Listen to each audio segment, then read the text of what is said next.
6 p.m., May 3rd, 2022. Call to order the Oconee County Council meeting. As a reminder, the public has 2 times that they can speak in the council meeting. The first is public comments, and the second is public hearing, if there's one scheduled. Other than those 2 times, the public should remain silent during the council meeting. Anyone making a disturbance during the meeting will be asked to leave council chambers for the remainder of the meeting. Also, as a reminder, please ensure that you follow the county's legal prohibition against engaging in partisan political activity, including speech, during this meeting. This meeting is not called for that activity, and such activity is prohibited by law. A moment of silence, please.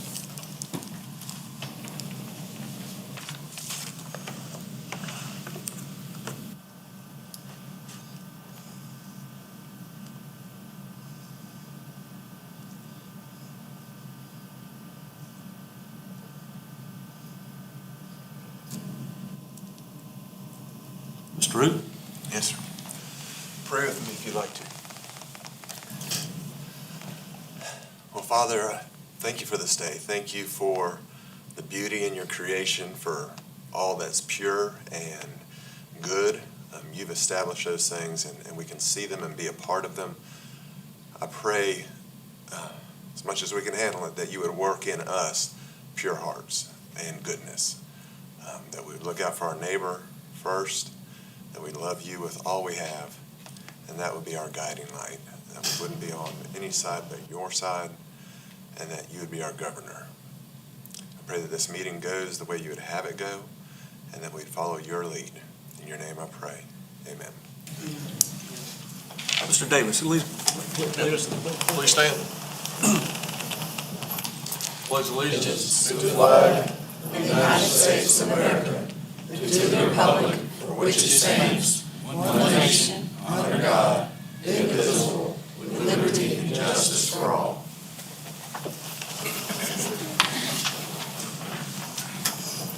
Mr. Root. Yes, sir, Mr. Chairman, I have one housekeeping matter related to ordinance 2022-13. This is the transfer of property right back over there, the 1.5 acres that the county intends to transfer to Luther Lyle and Company, and the 1.5 acres that he's going to transfer, him and his associates are going to transfer back to the county. One, we're waiting on the survey so we can have second reading today, but we're going to hold off on third reading until we get the survey. And 2, because these are 1.5 acre parcels that are essentially twins of one another, I think there's a little bit of difference, but they're right there. We're just asking, or I'm asking, when you get to the reading on this, if someone would make a motion to waive the appraisal so we can just save that cost. Obviously, if you want to get the appraisal, we'll do it.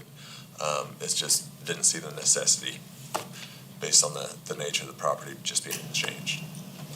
And that's all I have. What? I have nothing this evening, except we may need to go back in the minutes. Oh, skip the minutes, you're right. There's a motion to approve the April 19th regular minutes. So moved. Second. Any discussion? All in favor? Aye. That is 5-0, Mr. Chairman. Thank you. Proclamation 2022-06. Proclamation honoring Mr. Marty Roach, senior auto diesel mechanic, upon his retirement. Whereas Mr. Marty Roach, a resident of Walhalla, South Carolina, began working as a full-time Oconee County employee on June the 2nd, 1994. And whereas over the years, Mr. Roach served as an auto diesel mechanic and senior auto diesel mechanic, and whereas many friends and colleagues consider Mr. Roach family rather than a coworker, often referring to him as Uncle Marty. And whereas Mr. Roach has distinguished himself as a hard worker and a problem solver who offered fabricated parts that were not readily available and found solutions when no one else could. And whereas skilled, knowledgeable, and focused, Mr. Roach has been a vital member of the Oconee County Motor Pool team. And whereas after nearly 28 years of service to the citizens of Oconee County, Mr. Roach retired on May 2nd, 2022. Now, therefore, we, the Oconee County Council, do hereby recognize and express our sincere gratitude for Mr. Roach's dedication and commitment to the county and congratulate him on the occasion of his retirement. Is there a motion to approve? So moved. Second. All in favor? Aye. Motion is 5-0.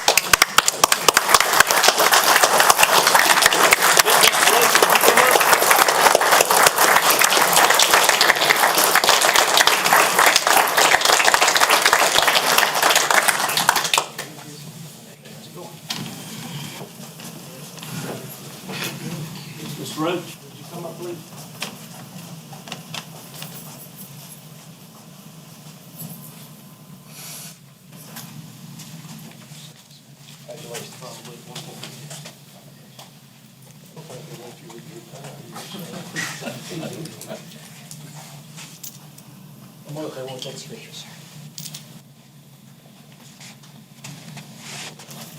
Here, Mr. Roach.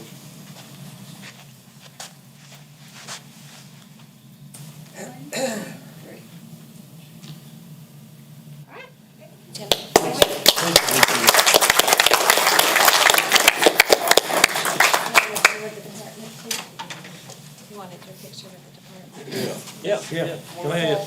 Marty did want a picture with the department guys as well. You want to go to Austin? Yeah, Amanda, we'll go back behind here. So we'll stand up there. So we stand up there so we can. Thank you. Thank you.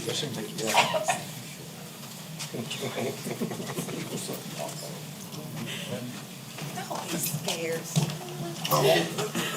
Well, they're gonna block Ricky. Well, that might be a good thing. Ricky, stand on your tiptoes. There you go.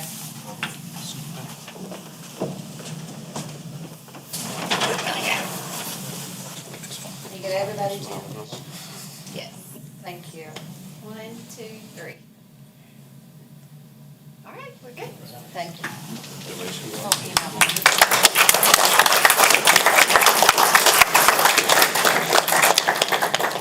Love you.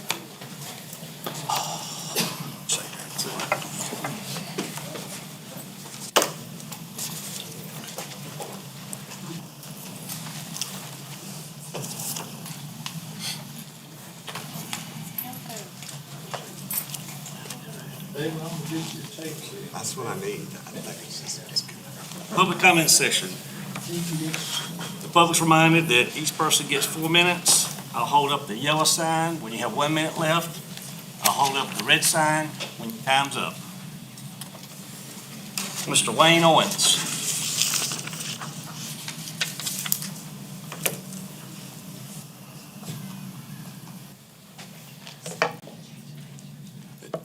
Good afternoon. My name is Wayne Owens, and I'm from Salem. And if you remember, I was here last meeting asking you about a report from the local paper that the county had $148 million in cash and $80 million in unrestricted funds. Basically, we were flush with cash.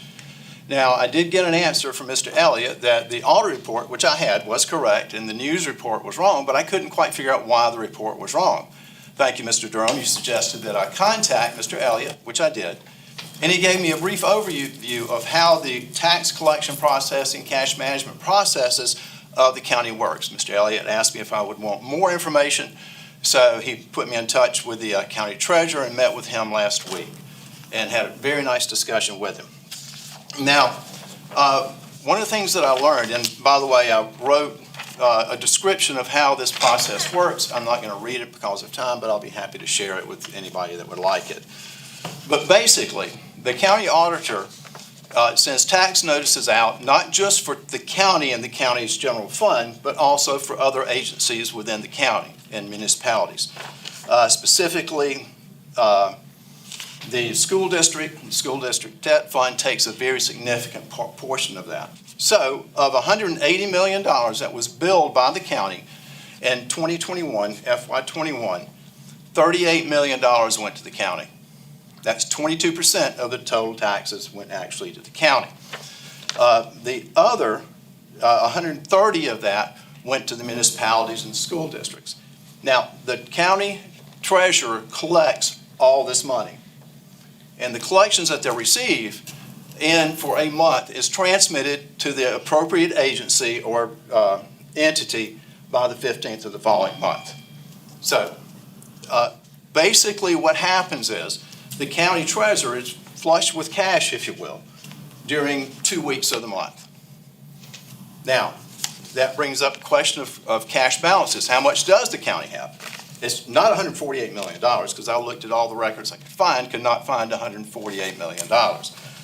What I did find was, according to the audit report 6/30/21, the county had a total of $77,395,000 of cash. Of that, $18 million was the general fund cash. The rest of it was either restricted funds, or this custodial funds, which includes the debt service for Oconee County Schools. And it also includes the collections that were received in June that were not transmitted until July, and that was $3 million right then and there. So, and also, for the record, the county at 6/30/21 had a $10 million unrestricted fund balance. Now, I've talked to friends about that, and they ask, what does the county need $10 million for? Well, it's a rainy day reserve. And as I say to people, families, businesses, and governments need a rainy day reserve. And I always suggest people have 3 months of expenses. So I was here for the budget meeting earlier, and you said that the goal was 25%, which is 3 months of expenses. And I've got 30 seconds left. So I could not figure out where the $148 million came from, but I could figure out where the $80 million came from. What the paper did was took the $148 million that they came up with, subtracted the bonded debt from the school district and the bonded debt from Oconee County, which came up to the $50 million. And I'm running out of time. I'm out of time. So I will share this with you if you would like this information. We'll be happy to include that back up. I would appreciate that. And we can go from there. Looks like you did some homework. Thank you, Mr. Owens. I did. It was fun, too. Mr. Mickey Haney.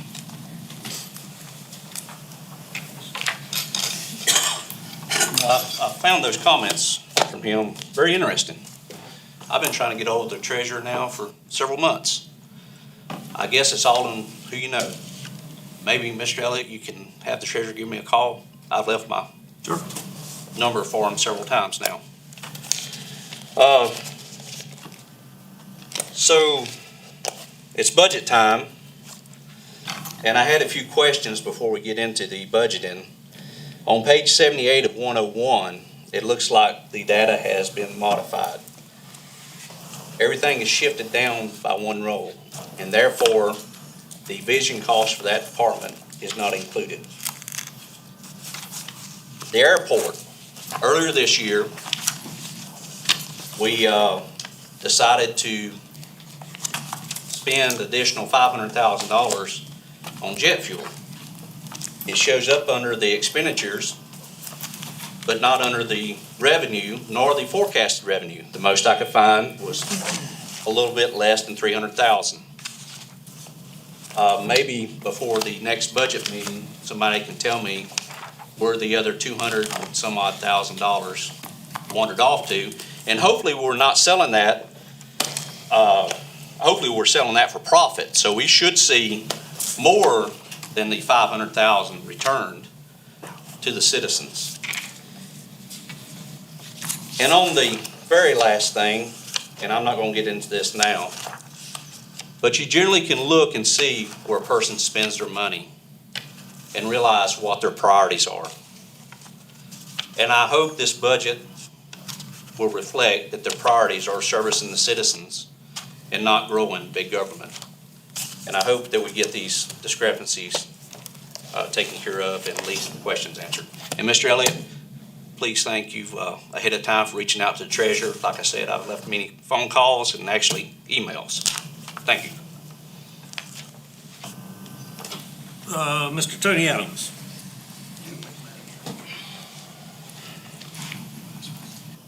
Tony Adams, the same concerned citizen I was the last time I talked with you. I believe council's main responsibilities in a nutshell are, first, to manage and direct the county administrator. Second, be good stewards of our tax dollars. And three, ensuring the safety, health, and well-being of all county residents. That in a nutshell. It's not that simple, I realize that, but I think that's a good nutshell. In my opinion, good stewardship of our tax dollars has been very lacking since January of 2019. when the three elite progressive gained the council majority. As evidence of this, we need to realize that the county general fund budget has increased from $49.8 million in 2019 to the proposed 60+ million in 2022.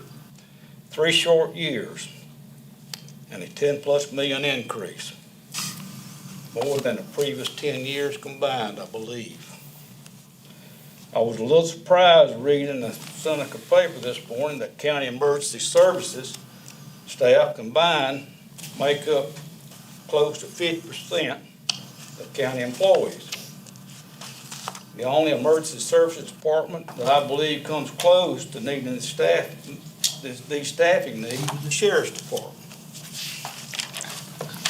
And this is not from growth in the county population, but rather a product of the Democrats and Rhino Republicans' social engineering legislation since the Lyndon Johnson's Great Society legislation in the 1960s. Our nation's moral fabric has been assaulted and our values distorted, especially family values and the value of life itself. Now back to the county general fund budget.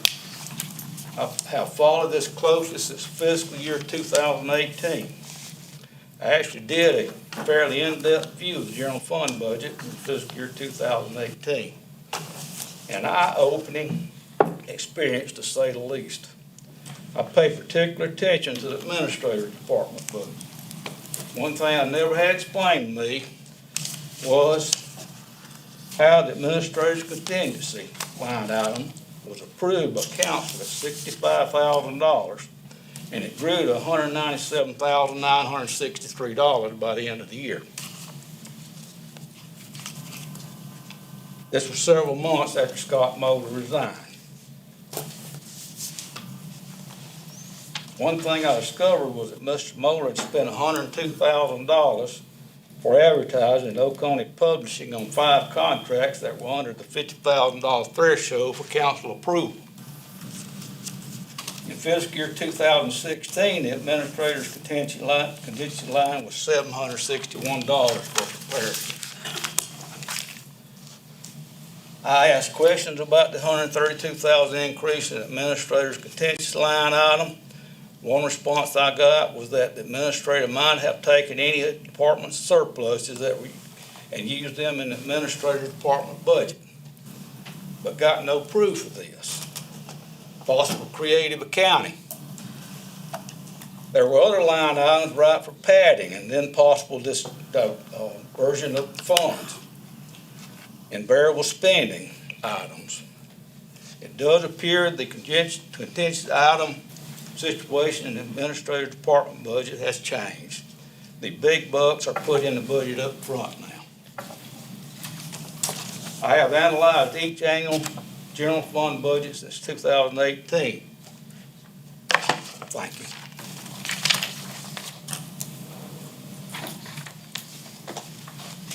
Jimmy Ratliff.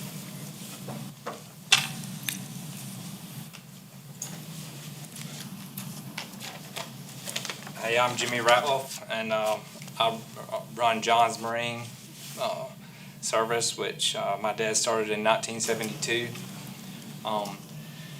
We've been running it for 40 years at the 599 Ellenberg Road. It's a unique place, private marina. I do a lot of service on people's boats and pull them out and put them in, and they sit on the boat. The guys are old; they can't get in and off their boat. I don't know how they do it at their home. The BZA granted a variance last Monday for 19 homes, and I'm not really sure how they did that. It's a private driveway.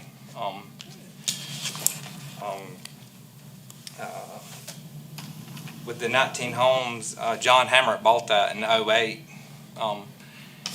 for 3 homes, and I'm okay with 3 homes, but I don't know why they want to grant a variance for 19. It'll do a big impact on my business where I pull boats in and service them and stuff. I have one bay on the side where if they do the 19 homes, I'll have a main highway in front of my shop, and I won't be able to do my work efficiently. I have a good relationship with the community. I have a lot of customers here. I've had a lot at each meeting. That's why I don't understand how it was a 5-0 vote to put for the variance. Thanks for my concern.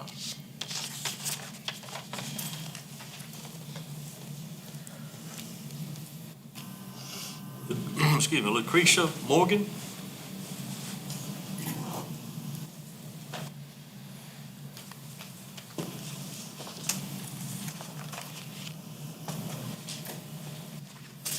Hi, thank you for taking the time to listen to our comments tonight. My name is Lucretia Morgan, and I'm a property owner on Ellenberg Road. As Jimmy just mentioned, the Board of Zoning Appeals recently approved a variance at the end of Ellenberg Road in order to allow a 19-home subdivision. I am coming to you as elected officials of the county for help with this issue. First, the approval is tied to conditions including the county abandoning the current private driveway in front of John's Marine, which extends approximately 700 feet from the end of Ellenberg Road and has been maintained by the Ratliff since 1980. As you drive down Ellenberg Road towards John's Marine, which is at a dead end, you can see where the nature of the road changes and the width and the quality. This portion is the private driveway. There is no evidence of county maintenance on this stretch of pavement. John Ratliff paved this stretch of driveway in the 1980s in order to service his marine shop. At the point the yellow center line stops, the striping stops, the transition into the private driveway is evident.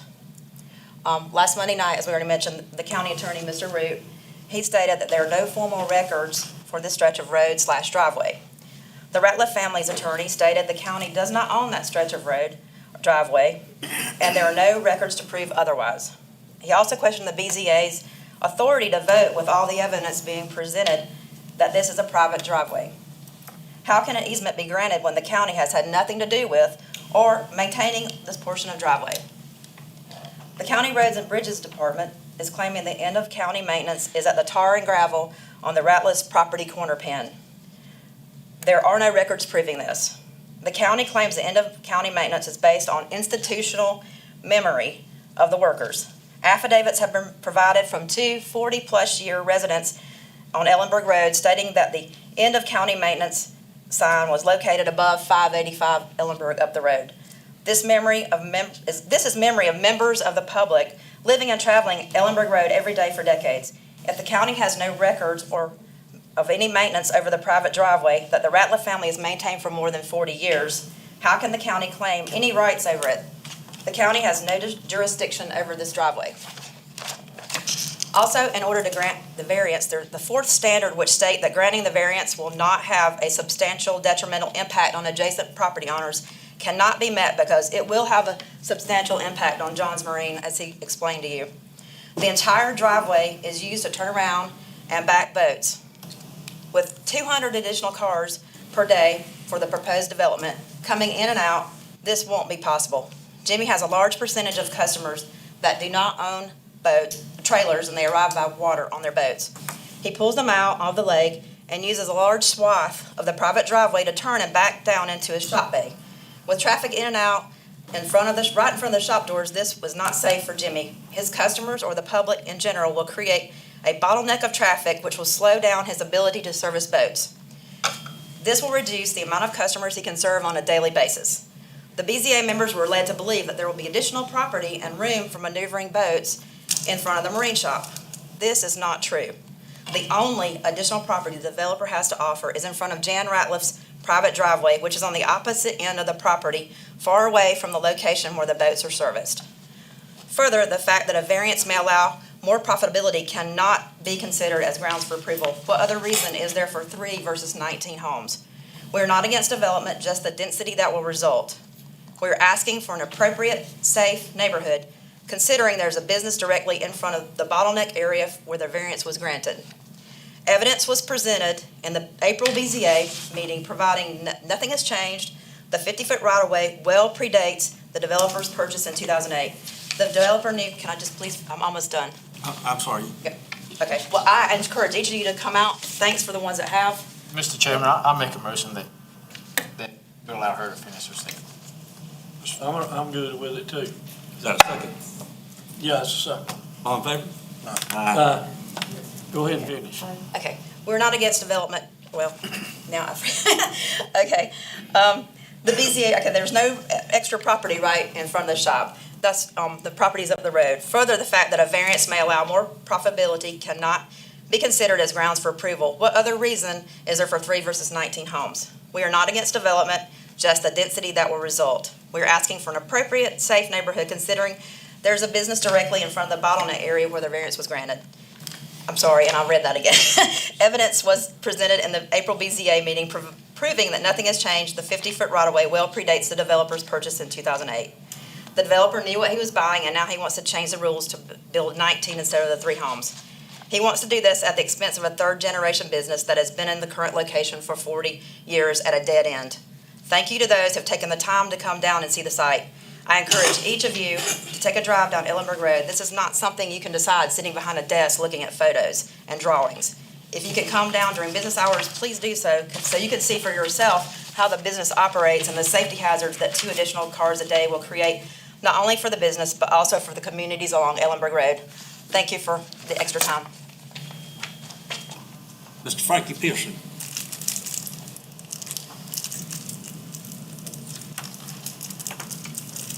My name is Frankie Pearson. I'm speaking on behalf of me and no one else.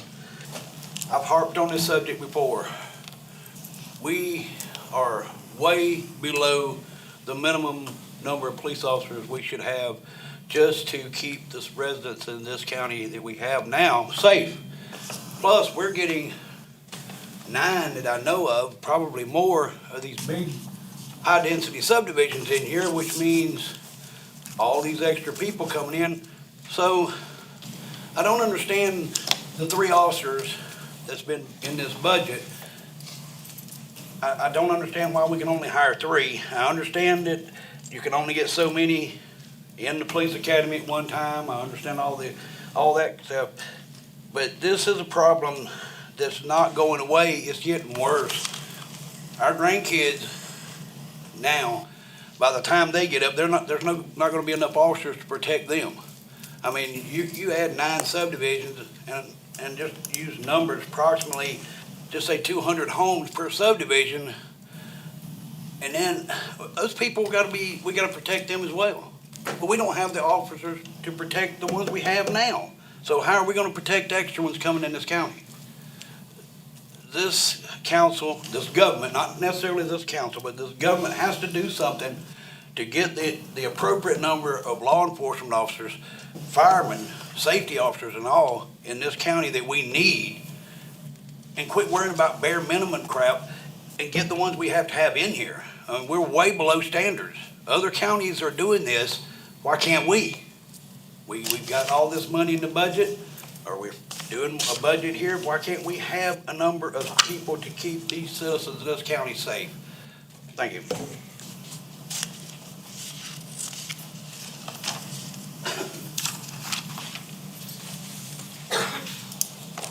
Is it BJ or RJ McAndrews? Yeah. I'm a homeowner at Harbor Oaks, Sir, which if you is. could, please state your full name for the record. Oh, sure, BJ McAndrews. Thank you. I'm a homeowner in Harbor Oaks, which is just off of Ellenberg Drive, which is where the development that Jimmy was just talking about. And I built my home in 2009. The real estate company that I bought my home from is the same as the developer of that land. I specifically asked when I bought the land and started to build the house what the plans were, and was explicitly told that the max homes they could build there were 3 because it's a floodplain.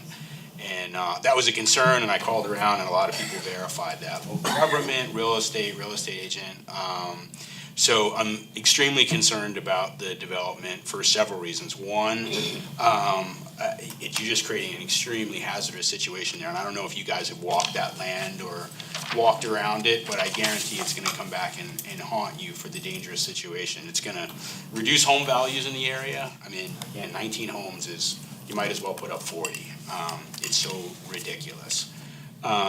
it's gonna crush a 50-year-old business. It's gonna create a hazardous situation. So, you know, I probably haven't been tracking this as closely as I should, but the fact that it was a, 5-0 vote just doesn't smell right. It smells like local government, smells like, a lot of people know each other, that are not making good business decisions or good political decisions. So I just ask you guys to, make a good political business decision when you're thinking about it. That's it. Thank you.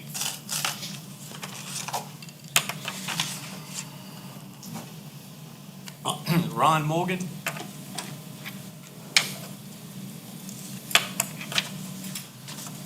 Yes, I'm Ron Morgan. I'm here to support Jimmy also. Just wanted to let everybody know that in the meetings that I went to, which I went to all the meetings that they had, this whole building was full. People standing outside with support for Jimmy. And I feel like that the decision on this last meeting was made before anything was ever, before they even started. They had their minds made up before the meeting started. They didn't take in consideration any of the stuff that was presented. And no one looked up the documentation that was presented. But it's just one step of the risk of running Jimmy out of business, because I know those 19 homes that's going to go in there, people's going to come by a marina with a boat sitting around that Jimmy has to be worked on, and somebody in a $2 million house is going to say, we don't want him there no more, we'll run him out. It's one way or the other. So.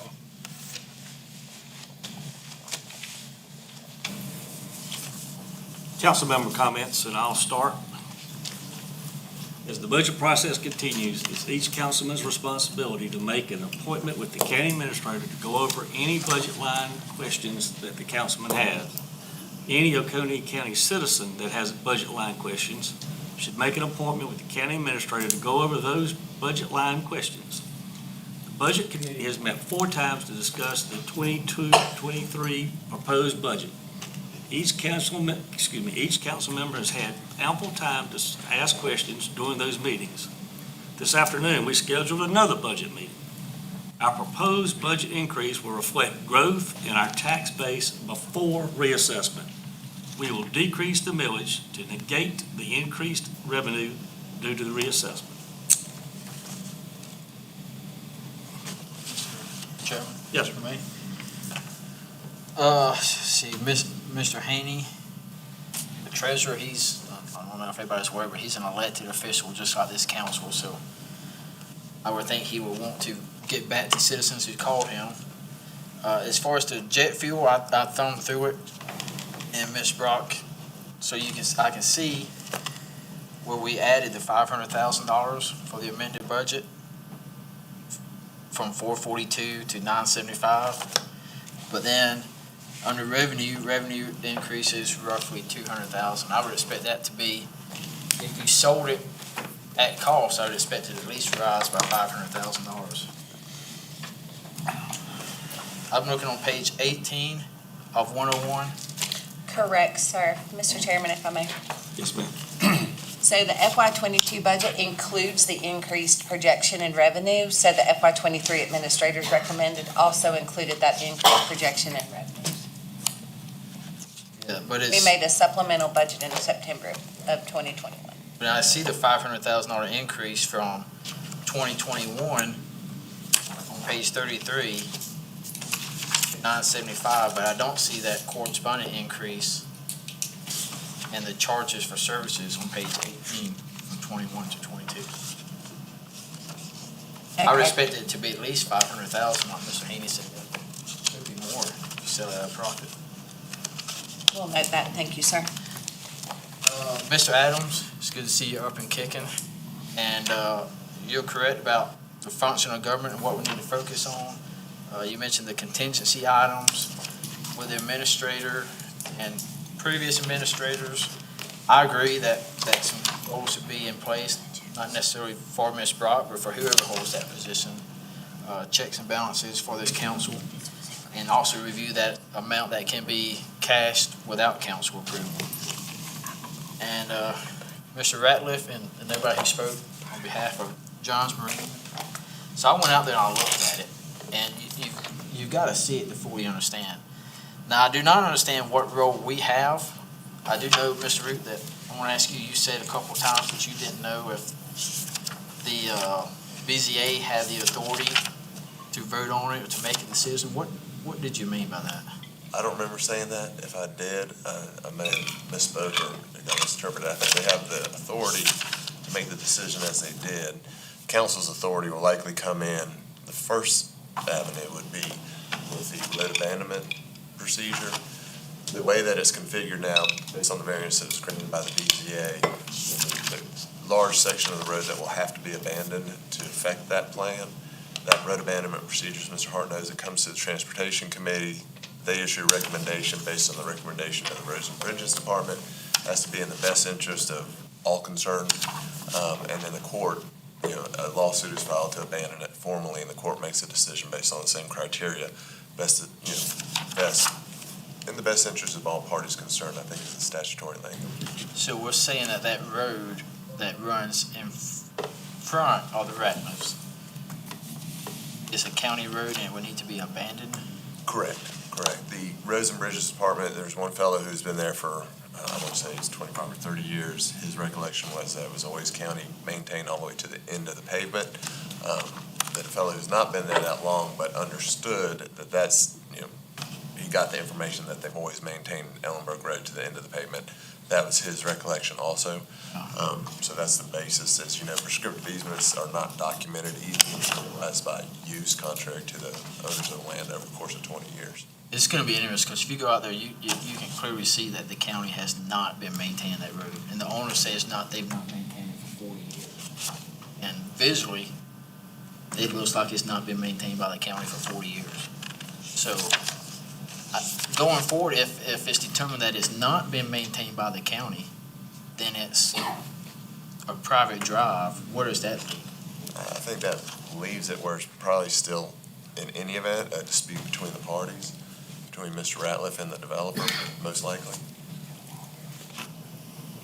So I think most people know I'm in general opposed to zoning, and this is one of the reasons why, because it seems to always apply to the little man, and the people that with the deep pockets or the connections seem to find a way around it. And I got one more comment, Mr. Frankie. The three additional officers. So Mr. Crenshaw was here for a prior meeting. We came up with 3, although we know he needs more, because the sheriff says that's about the most he can hire and hire quality officers. Now, with us trying to bring the pay up, maybe he could be able to fill more seats per year and get what he needs, but that's kind of how we felt the number of 3 for them. So. Any other comments? Mr. Chair, I've got just one thing. Today, I think it was in the newspaper, there was an article about council and the budget process, and Mr. Durham was quoted as saying, in 2020, due to the increased value of a mill, the county auditor recommended council reduce the school district's millage rate. However, referring to you, Elliott declined this tax decrease and voted to keep the school millage the same, thereby passing the tax increase. Our auditor sent out an email today because she felt that it was important to make sure that the facts were getting out to the public. In fact, in 2020, the school operational millage was 116 mills and a half. In 2021, it was reduced to 115.7 mills. And the overall millage in 2020 was 227.8, and in 2021, it was reduced to 226 mills. I would just, I think it's important that when we speak with the media and state facts that are going to be published in the newspaper, it's important that we correct the record and make sure that, that the facts are getting out, not false information. So I think there's a lot of that going around. And Mr. Durham, I would ask for you to apologize to this guy because he's... In 2020, the auditor stood up here and recommended a millage reduction for their school district. And it was Council. reduced. Council, well, I may be 2019, I'm sorry, I was in the audience, I wasn't on the council. But the council voted against the reduction for the millage rate for the school district. I'm just reading what you said, which was published in the newspaper. And the auditor, unprompted, sent that out. I know you got it, it came to your email too. Well, I'll pull up the meeting minutes. I mean, it was in the year 2020. It was brought forward to reduce the millage rate, and the council voted against it. All four of y'all was on the council, and Wayne McCall was here. And it was voted 5-0 to not reduce the millage rate.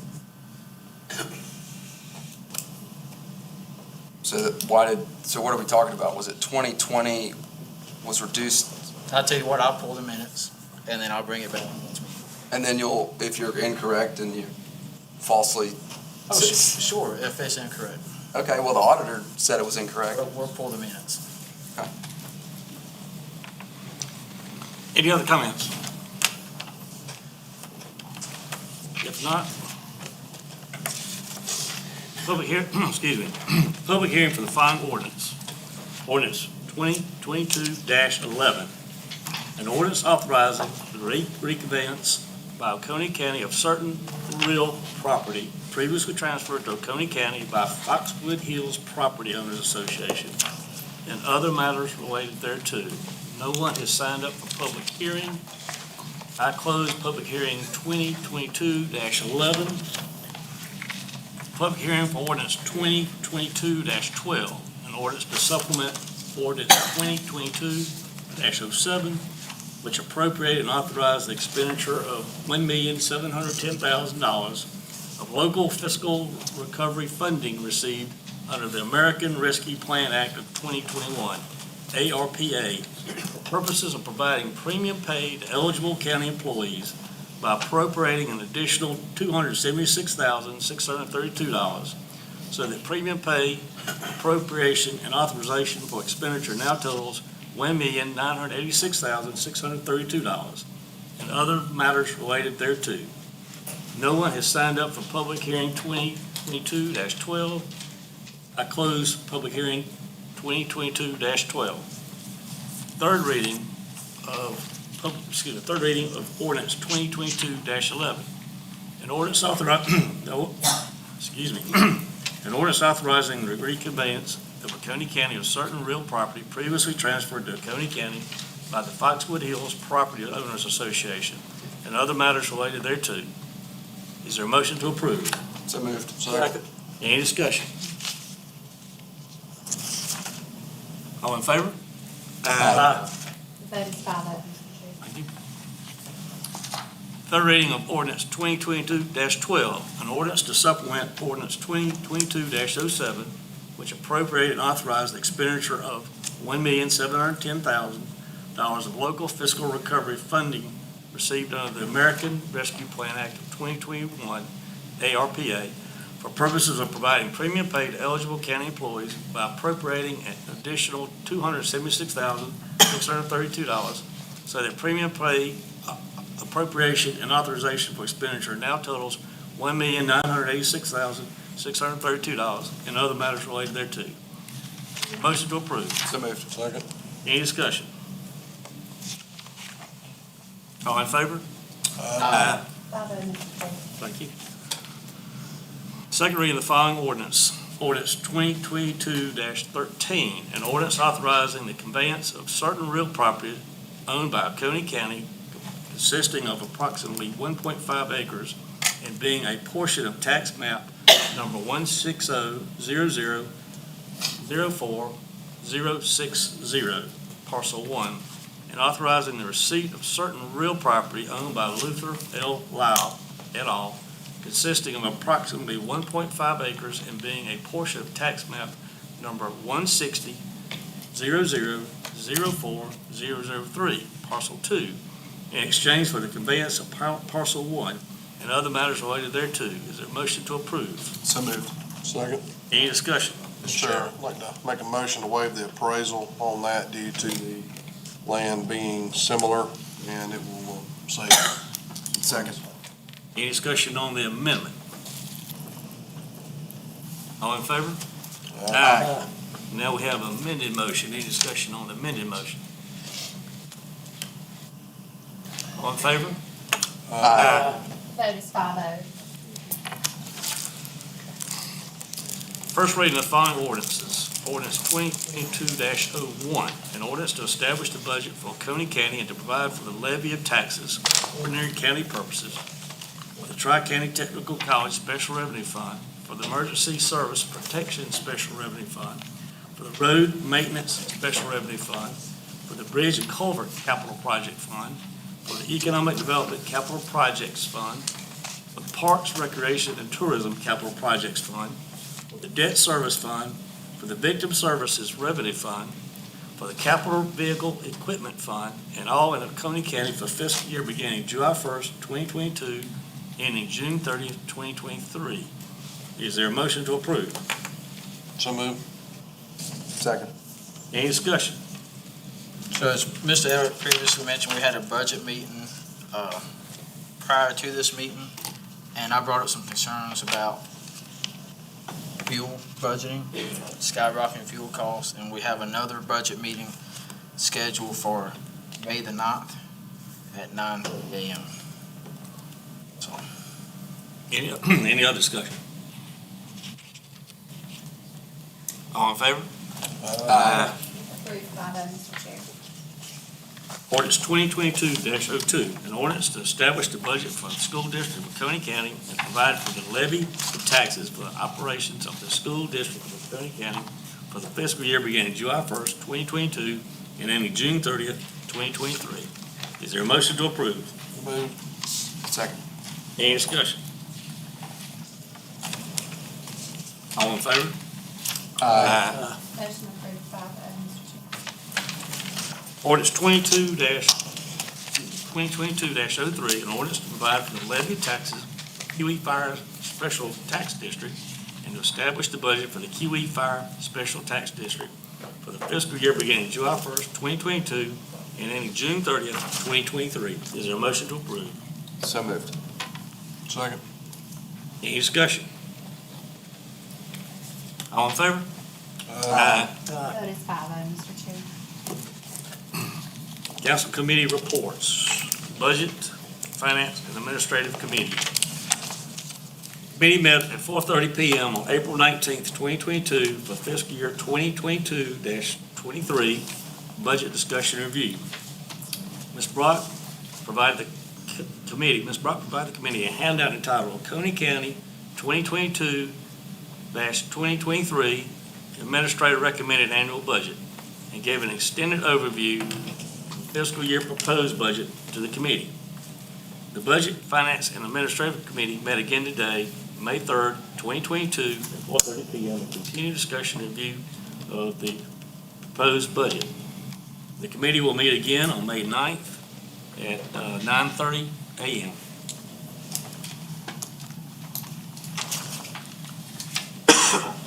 Board and Commission appointments. Building Codes Appeal Board, one at-large seat, no questionnaires on file for this seat. Arts and Historical Commission, one at-large seat, no questionnaires on file for this seat.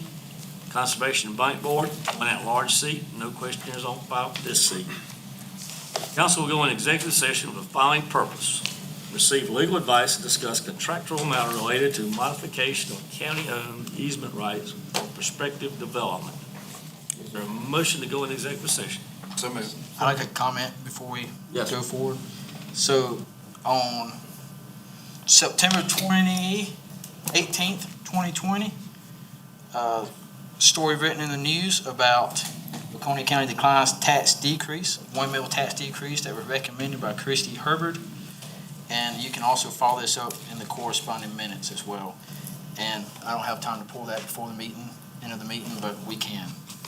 So it'll be in the meeting prior to September 18th. Any other discussion before we go into executive session? All in favor? Aye. I voted too.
Is there a motion to go out of executive session? Second. Is there a motion to adjourn? I got discussion. Excuse me. We got a motion, I got discussion. I'll take my apology from Mr. King at any time. That's all. Any other discussion? All in favor? Aye. Now, is there a motion to go, excuse me, is there a motion to adjourn? Make a motion. Second. All in favor? Aye.